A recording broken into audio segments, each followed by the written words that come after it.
Catherine Panjaitan, saya ambil darah papi, saya usapkan ke wajah turun sampai ke dada, begitulah ucap sang anak jenderal. Masih ingat dengan film sejarah penumpasan pengkhianatan G30 SPKI, selama masa kepresidenan Soeharto? Film berkisah penculikan serta pembunuhan 7 jenderal revolusi Indonesia itu selalu diputar pada tanggal 30 September oleh Televisi Republik Indonesia atau TVRI. Satu korban yang menjadi sasaran pembantaian adalah Brigadir Jenderal Donald Izakus Panjaitan atau DI Panjaitan, dan putrinya, Catherine Panjaitan, menjadi saksi mata penculikan itu. Pada majalah Tempo edisi tanggal 6 Oktober tahun 1984, Catherine menceritakan kejadian malam berdarah itu.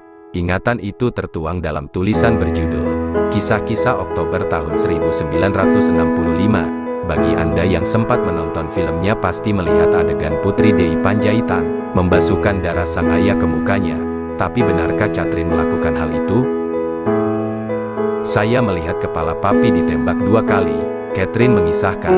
Dengan air mata meleleh, saya berteriak, "Papi, papi." Saya ambil darah papi, saya usapkan ke wajah turun sampai ke dada. Kata Catherine, penculikan terjadi sekitar pukul 4.30.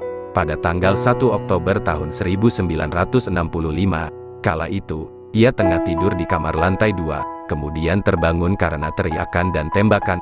Catherine mengintip ke jendela, ternyata telah banyak tentara berseragam lengkap di perkarangan rumah, beberapa di antaranya melompati pagar, sambil membawa senapan, kata Catherine. Panik, ia lari ke kamar ayahnya, yang dicari sudah terbangun dari tidur, mereka pun berkumpul di ruang tengah lantai atas. Kata Catherine, almarhum papinya terus mondar-mandir dari balkon ke kamar. Dia sempat mengotak-atik senjatanya, semacam senapan pendek. Catherine sendiri sempat bertanya pada ayahnya soal apa yang terjadi, tapi sang jenderal bergeming, sedangkan di lantai bawah, bunyi tembakan terus terdengar. Televisi, koleksi kristal Ibu Panjaitan, dan barang lainnya hancur, bahkan meja ikut terjungkal. Tiarap, tiarap, kata Catherine menirukan ayahnya.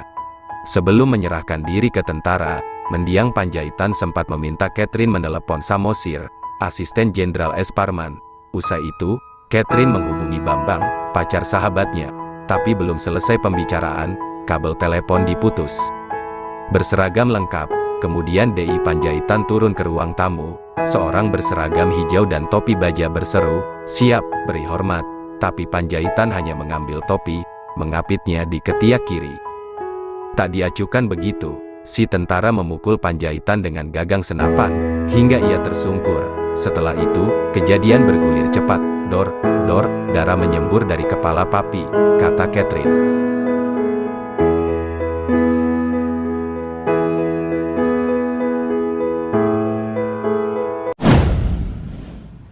Kapten Winanto sebagai komandan pengambilan para jenazah ke Biadaban PKI terpanggil melakukan pekerjaan terakhir, karena semua penyelam KKO dan RPKAD sudah tak ada lagi yang mampu masuk lagi.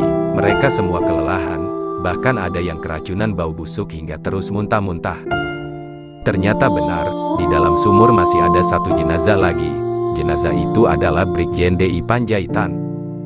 Jenazah Brigjen DI Panjaitan diidentifikasi oleh adiknya, Kopar Panjaitan dan Samuel Panjaitan, dan dikenali dari pakaian dinas yang dikenakannya serta cincin kawin emas di tangan kiri yang bertuliskan DI Panjaitan. Tim dokter menemukan beberapa luka pada jenazah DI Panjaitan, luka tembak masuk di bagian depan kepala, luka tembak masuk di bagian belakang kepala, di bagian kiri kepala terdapat 2 luka tembak keluar, di punggung tangan kiri terdapat luka iris. Jangan menyerah, Tulaang, kata Albert sebelum ditembak PKI.